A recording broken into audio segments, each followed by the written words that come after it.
there was a place you could call paradise, it's here. Set in Southeast Asia at the convergence of the Pacific and Indian Oceans, it's called the Coral Triangle.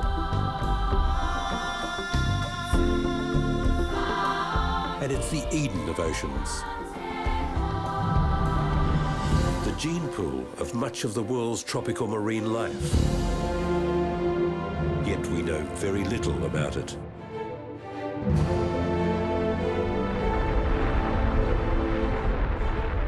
The Coral Triangle is born of tectonic rage.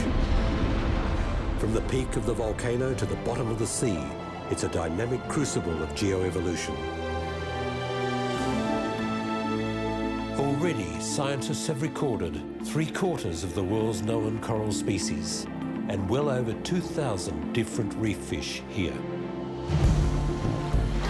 The nations of the Coral Triangle contain over 360 million people living on many thousands of islands, most of whom depend on the sea for their survival.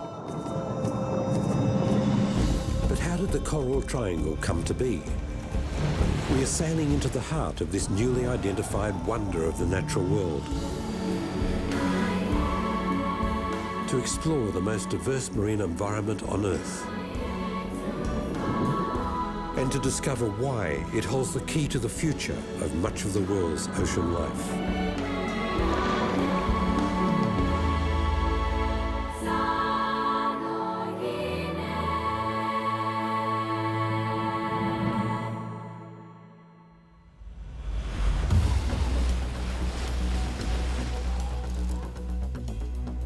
East of Bali, off the coast of Flores, we begin our voyage.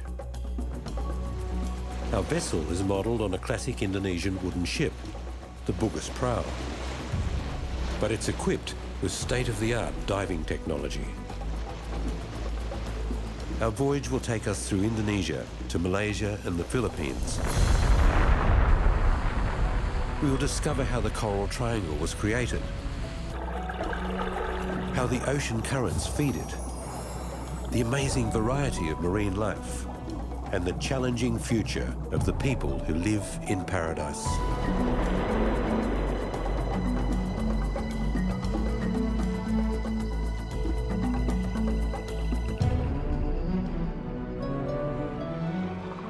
The Coral Triangle was identified only recently as the world's epicenter of tropical marine diversity. Over the last 20 years, scientists have assembled a map of concentrations of coral reef life. They call them hotspots.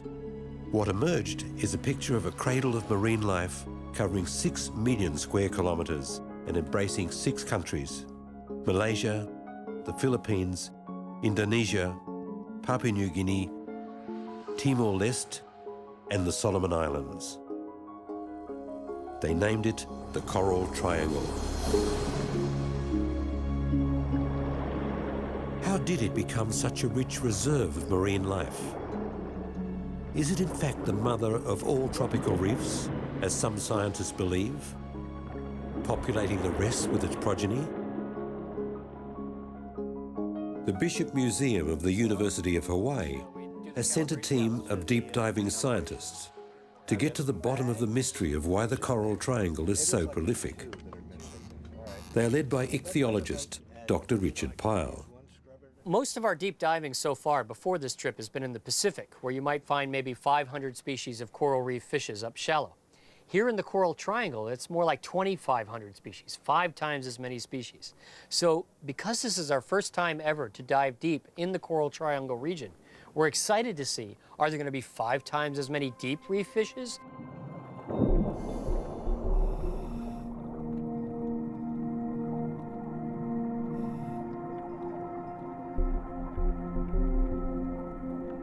The deep divers follow the volcanic slopes down to the zone where the sunlight never reaches.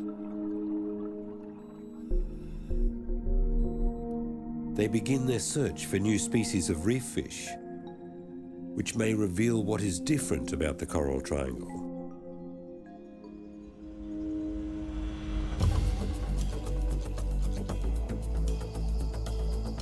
Also on this voyage is legendary undersea explorer Valerie Taylor, who has seen many changes in the Coral Triangle over the last 40 years. Hello, Auntie. Come on up here. Hello, little Ned. Yeah, come up here and give me a hug. There we go. I nearly fell in. Oh, good to see you, good to see you. Valerie's nephew, Mark Hayes, is the skipper of the Seven Seas, and his younger brother, Jono, is a cameraman. Come on up aboard. Come and have a drink. Excellent. The boat's looking pretty. Half a century ago, Valerie Taylor and her husband, Ron, began making underwater films. They became famous for diving with great white sharks and filmed the undersea sequences for Jaws.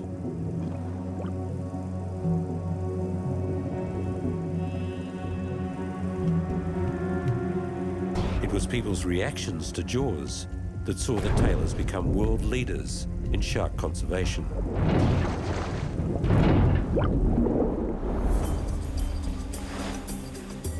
Even after 40 years of diving in the Coral Triangle, there is much to be discovered.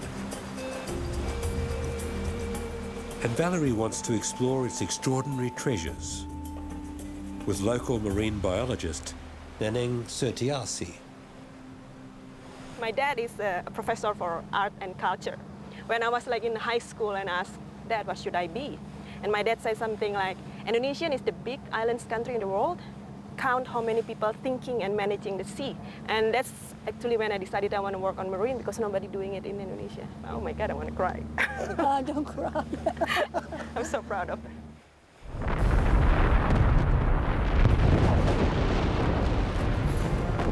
The history of the Coral Triangle began 23 million years ago as the continent of Australia began to collide with Asia. Tens of thousands of islands in 6 million square kilometres of the Coral Triangle were thrust up from the barren seafloor by the volcanoes.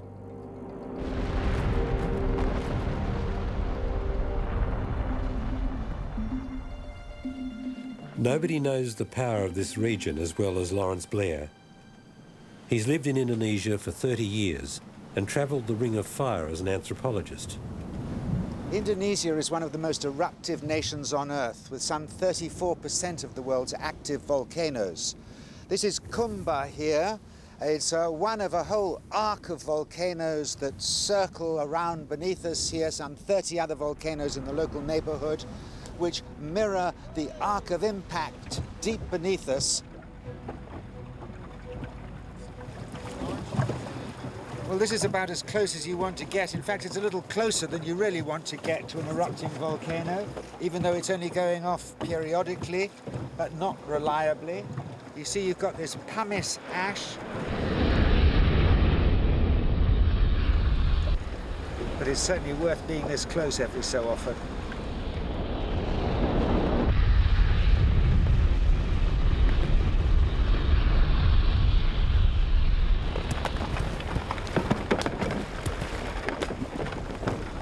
Well, these red-hot stones are crashing into the water, and you realize really how small we are compared with what's going on with this living planet of ours.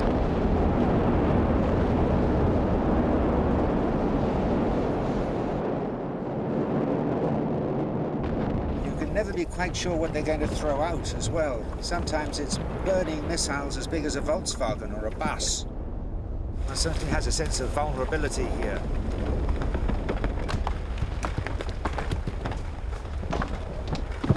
Waiting with a little apprehension for the next massive burp.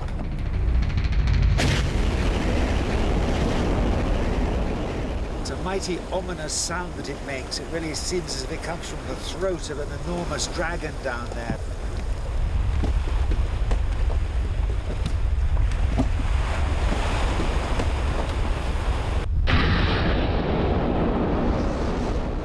Something deeper and more powerful than any jet aeroplane.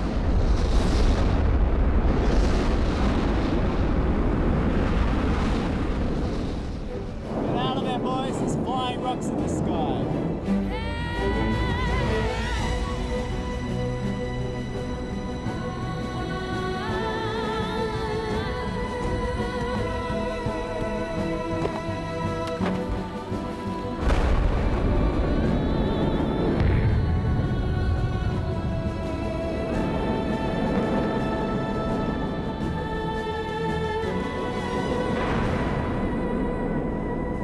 is only about 750 meters high, but below the surface it curves down another 3,000 meters to the sea floor below.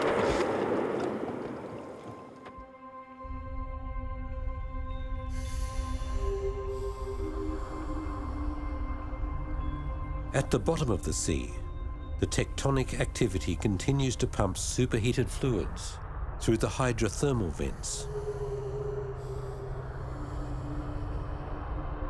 These are sites of abundant biological activity. And it's possible that the first life on Earth may have begun like this. The Bathysaurus is regarded as the super predator of the deep sea. It waits patiently in the freezing darkness for its prey. Anything it meets, it eats, including its own kind.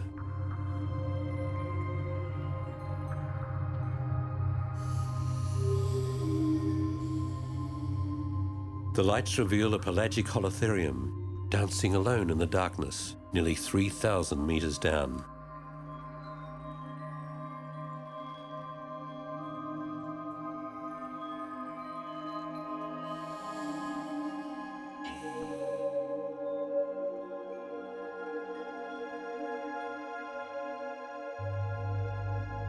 Galatite crabs fight over a strange jellyfish.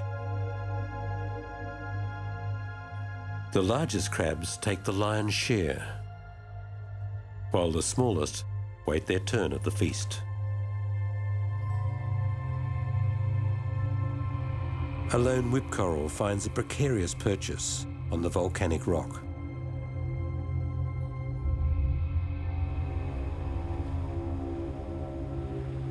In the ash and sand of a recently active volcano, life soon emerges in the sunlight,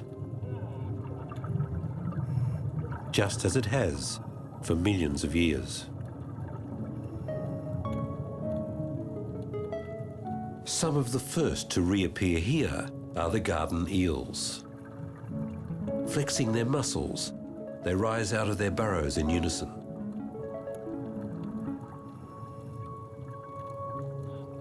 Their food supply, plankton, is delivered by the passing currents.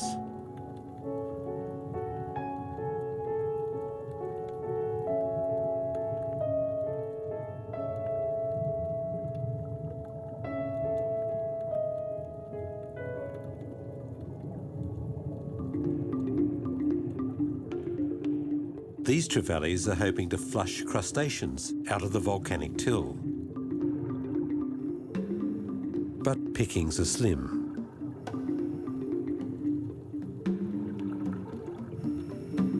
As the small fish recolonize the area, hiding places can be hard to find. A flagtail blanculo is not taking any chances. This carrier crab senses it's on the menu and pulls on a handy fire urchin for its protection. There's a comforting security from predators under the threatening spines. These clownfish find a safe haven in the tentacles of a stinging anemone, one of the first signs of living habitat on the reef.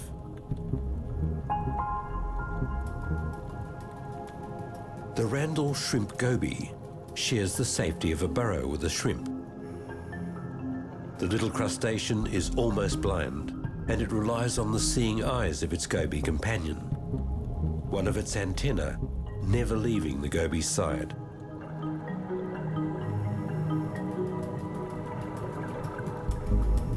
The hairy frogfish stands out in the volcanic landscape, where a passing fish is quickly attracted to its worm-like lure.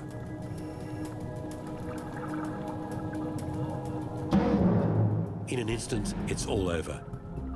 At 8 milliseconds, it's one of the fastest killers in the sea.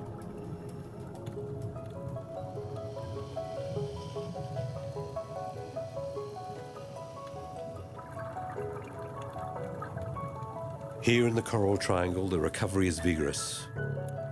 Within 5 years, This ash-smothered seafloor can return to a reef, boasting over 100 coral species.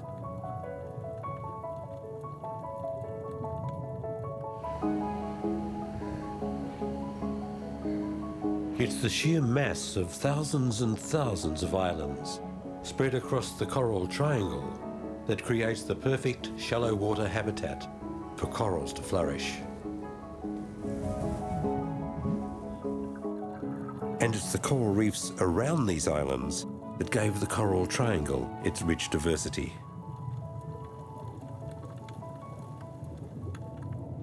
Three, two, one.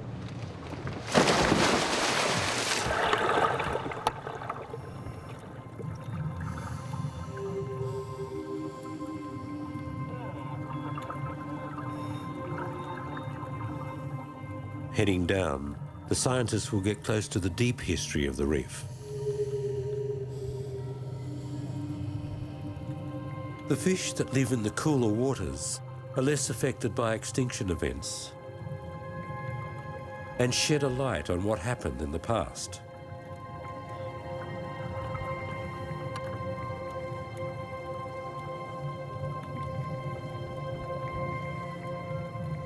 One of the interesting things about this region geologically is that when you move the sea level up and down 100 meters, as happens about every 100,000 years, you have very dramatic shifts in water movement pattern because of the way the geology is. 100 meters down, the deep divers have discovered a cave.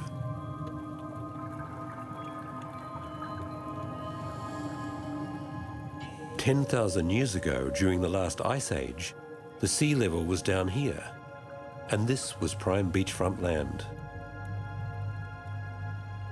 Who knows how many people may have lived here? The divers are interested in how wave action carved this cave when it was at sea level. I'm pretty sure it was an old seashore. Yeah, that was very characteristic of an ancient sea life. You know it's this ancient sea level, Stan, because it's so straight. Well, it's especially good because there's not much else around. So you get these sloping environments full of sand, there's not much cover, and then you get this one section with great cover. Yeah. It's an excellent place. It's like it concentrates the fish. It's like an oasis.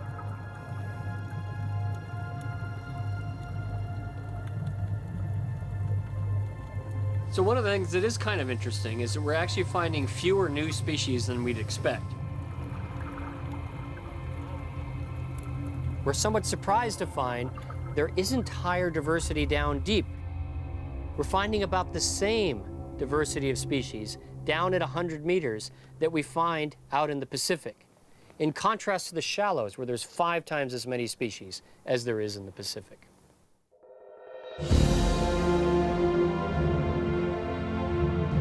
Another reason scientists on this trip are so interested in the Coral Triangle is that it has areas of coral more resistant to the effects of climate change. And nowhere is this more apparent than in Raja Ampat, the gateway to the Coral Triangle.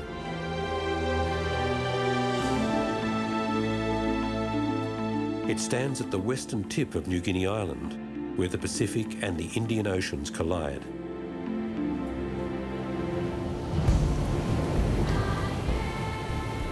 Guess where the richest area in the whole world is? Raja Ampat in the Coral Triangle. That's the richest area, and it's very warm.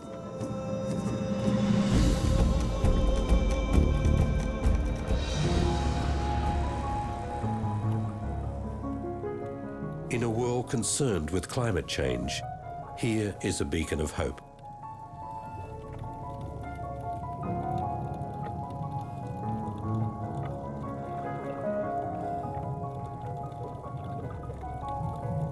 Perhaps part of the reason why the corals are thriving here is because it's at the confluence of major ocean currents.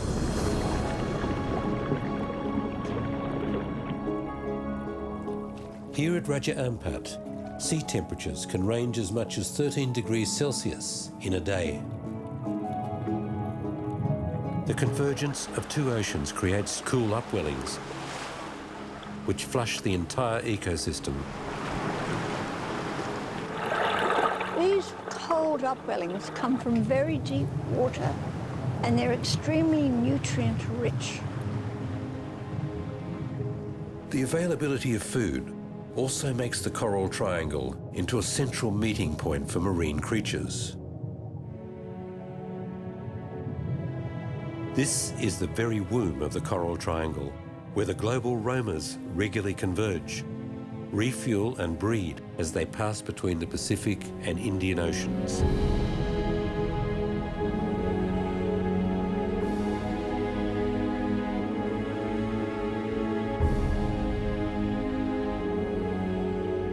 Manta rays are also drawn to the region's rich planktonic soup.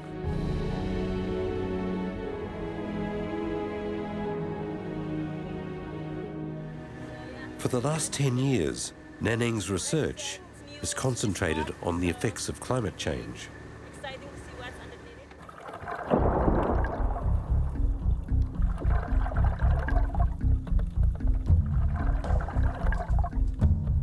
Nanning regularly checks the reef, measuring what's there and how it's growing.